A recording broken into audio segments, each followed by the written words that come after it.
politics is going.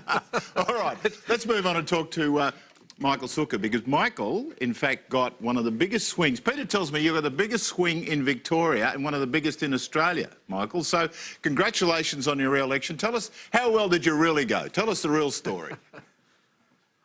Well, thanks, Peter, and it's always tempting to brag. I'll try to keep it brief. We have had a 3% swing towards the government in Deakin, a 4.5% increase in my primary vote. So, in a sense, we bucked the trend, and we're very pleased with the result. But like all these things, it's the team around me which should get most of the credit.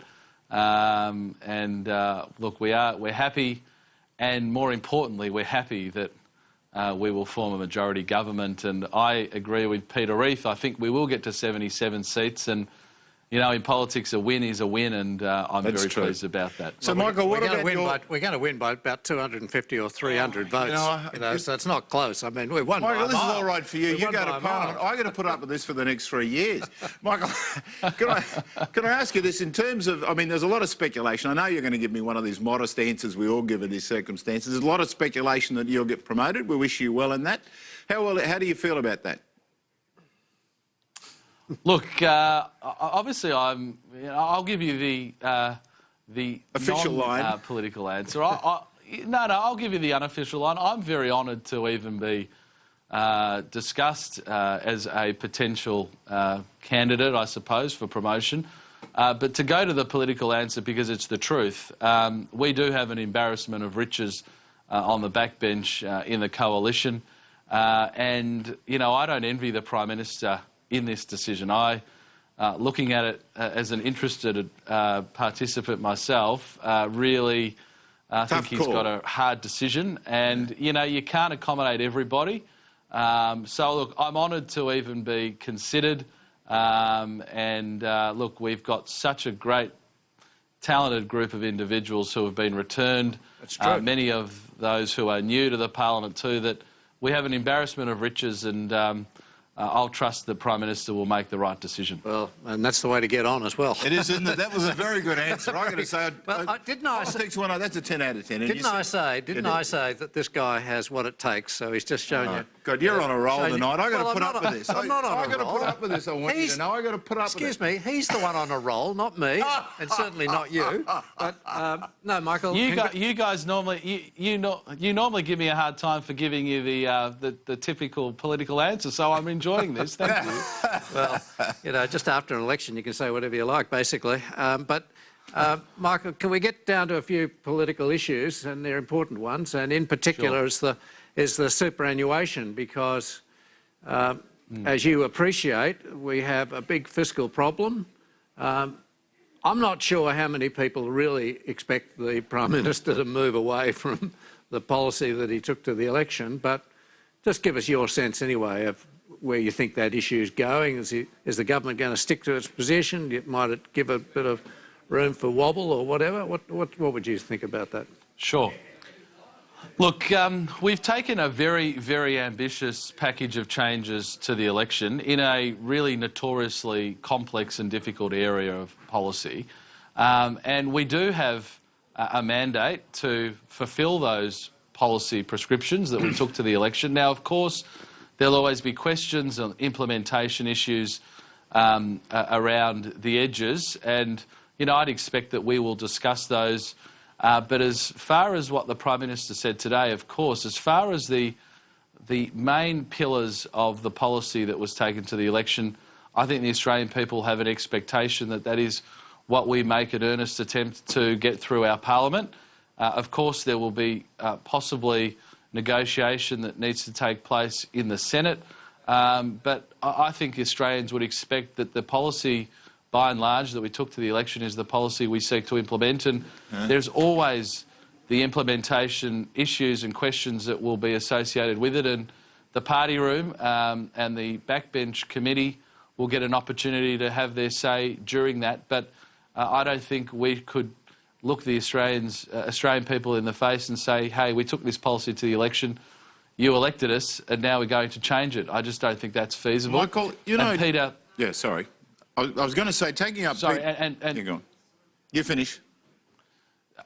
Yeah, and the point that Peter Reith made at the beginning is correct, that what is the main game here? Well, the main game here is getting our budget in order, getting our debt under control and maintaining our AAA credit rating. And, you know, we don't want to be accused of fiddling while Rome's burning. I mean, this is the main game for coalition governments, and there are significant savings associated with the package of super changes. And I think, you know, in the Howard model of government, we have to be focused on getting the budget in order. Michael, you know, you mentioned the issue of the Senate, just taking up Peter's question. That's in essence where this will be determined. You're right. I mean, getting it through the House now, you've got the numbers, whether they're 77 and the two independents 79. You know, numerically, you've got the numbers. But when it gets to the Senate, it's a different story. The Labor Party has publicly said that they were prepared to look at supporting some of these means. For example, taking a prospective view in relation to the $500,000 limit. How much flexibility do you think there will be in terms of those negotiations? Is the Labor Party offer a means of getting this Senate reform through the actual Senate vote, bearing in mind the importance it is to the budget? Well, I mean, I welcome the Labor Party's bipartisanship on this. I mean, they had a very unusual position that they took to the election, where they banked the savings from our policy but didn't enunciate their own superannuation policy. So they are sort of left out there a little bit blowing in the breeze. Of course, we will negotiate with them in good faith, and if they want to offer that sort of support in the Senate, well, obviously that takes out of the equation negotiations with the crossbench. But I would be cautious in necessarily accepting them on face value, just because they did bank the savings before the election.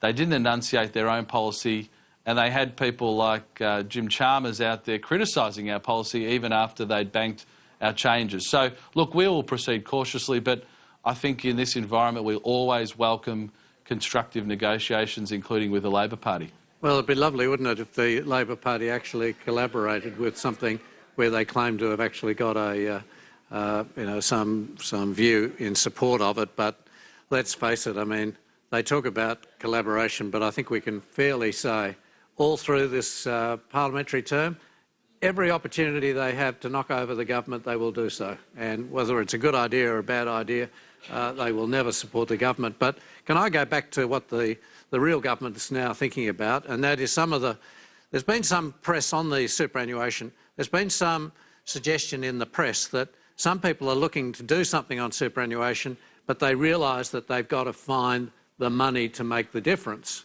So that if they made a change to superannuation, they've got to find the money somewhere else.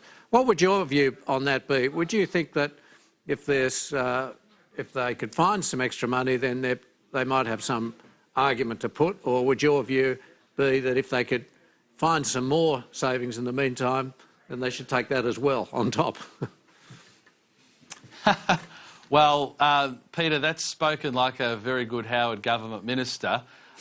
Look, in my experience with Scott Morrison, he's very receptive to suggestions, provided they're constructive suggestions, and that generally includes where you do want to make a change that, you know, perhaps costs the budget, that you have a countervailing measure that fills that hole, so to speak. But, I mean, you make a good point. If we're able, in the process of reviewing any policy, I mean, you've used super as the example, that identifies savings above and beyond what we've already got, then absolutely we should consider those. Obviously, questions arise around having a mandate for these sort of things, but I think we can say categorically that the government, assuming, you know, that we get to 77 seats, but at the very least 76 seats, has an absolute mandate to repair the budget. And I tend to agree with you, Peter. If separate savings above and beyond those can be identified, then why wouldn't we bank those as additional savings to the budget? Because we still are running a budget deficit, and we have huge accumulated debt, and we are paying huge amounts of interest each month on that debt. So I think your point there is well made and is very Howard-esque. Michael, let me ask you this. One of the debates that's taking place, is certainly all over Sky News, and I read it in the newspapers as well, is between what I would describe, and these are my words, so take that into account, in between the sort of the Conservatives in the Liberal Party and I guess the centre in the Liberal Party. I mean, in the Labor Party, I'm used to factions. I'll be upfront about that. That's part of the fabric. It's a bit unusual for me to see this level of factionalism in the Liberal Party. In a sense, I just think we've been through the Gillard-Rudd years, which were divisive. Are we seeing, we had the Abbott change of leadership to Turnbull, and now we've got this ongoing debate. What is the strength of factions within the Liberal Party? I'm sure there's a lot of people out there watching us who really would like to know what the hell it all means. Peter tells me it means bugger all, but what does it mean? I mean, he could have asked me before we went on the show. I did, I got one of Peter's answers, but I'm now asking you.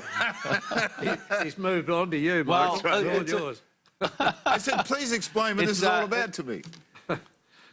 It's actually a wonderful question, because when I was just a lay member of the Liberal Party here in Victoria, before I entered Parliament, I just saw myself as a Liberal Party member, and then suddenly you get elected and you're labelled as a Conservative or a small L Liberal. I found we don't have any hard factions. Some of my close friends in politics in the Parliamentary Party you would describe as Conservative in their outlook. Others are small L Liberals. We tend to, I think it's a little more informal, and friendships and groups of people who see eye to eye on particular issues, I don't think can be easily divided in a factional sense, because there are people who may be socially conservative, economically liberal, or vice versa, who, depending on the issue, find themselves on the same side of an argument. And I certainly know that's from my case, that often I've had some pretty strange bedfellows as far as arguing certain causes, because I don't think you can easily divide it. Clearly there is a broad, the twin wings of the Liberal Party being, your small L Liberals and your Conservatives. And my view is you can't have a strong Liberal Party without both of those wings, and they both need to be strong and they both need to be accommodated. And we don't have a winner-takes-all culture where, the Conservatives are on top and they stamp their authority, or the small L Liberals do, because the reality is our Conservative members of the Parliamentary Party represent a big part of Australia. Our small L Liberals represent a big part of Australia, and for so long as they are representing those people, I think we can be a strong Liberal Party. But we don't have this strong, hard, factional, I suppose, approach that appears to be the approach of the Labor Party, and I think that's actually a good thing. The media obviously likes to label people. And so that's right, and that's why I asked, because they label you, yep, that's right. They got nothing else to say, so they thought they'd run out the fractions for a while. Yeah. Now, that's a better answer than you gave me. That made a lot more sense than what you said to me before the show. You've got to give him some education, Michael. Well, can we get time for another question? Yeah, of course, we've run out of time. Oh, well, let me ask you another question. Sorry, I would never try. You go, Peter. Yeah. Now, you know a lot about tax, and I was just going to ask you a general question. Do you see tax reform as being a likely issue in the next 2 or 3 years? And do you have any sense of where that might go in the future? Because there's been a hell of a lot of talk about it. Our current Prime Minister didn't really have much time in the last 7 or 8 months to get onto that issue, really. I know there was discussion, etc. But do you think now, with a calmer approach, a bit more time, do you think that issue is going to come back? Well, Peter, I mean, the issue never goes away. Tax reform's a bit like an arms race. It never stops. You always have to be examining ways that you can improve the tax system. And I would disagree with you. I mean, I think we took a very ambitious package of tax changes to the election around particularly small business tax cuts, obviously tax cuts for those, modest income tax cuts for those on average wages, and obviously the superannuation changes. But, you can never rest on your laurels. And in a world of, global or capital that, is pretty footloose and fancy-free, we will have to maintain our competitiveness. And when people are looking to invest their dough around the world, one of the first things they'll look at is the relative tax competitiveness of that country. So we'll have to keep on top of that. And from my perspective, most importantly, I think we want to be delivering over time income tax cuts, because through bracket creep, which basically delivers $6 billion to the bottom line of the budget each year, bracket creep needs to be addressed. We've addressed it partially before the election, but that's something that I will always be fighting for, because it's the old adage that Australian taxpayers' money is better in their pocket than in government's. Michael, thanks again for your time. Congratulations on your result in Deakin, one of the best performers in Victoria, and we wish you well on your future endeavours, and good luck for the ministry. Good on you, Michael. Thank you very much. Thanks, well gents. done. Okay. Thank you.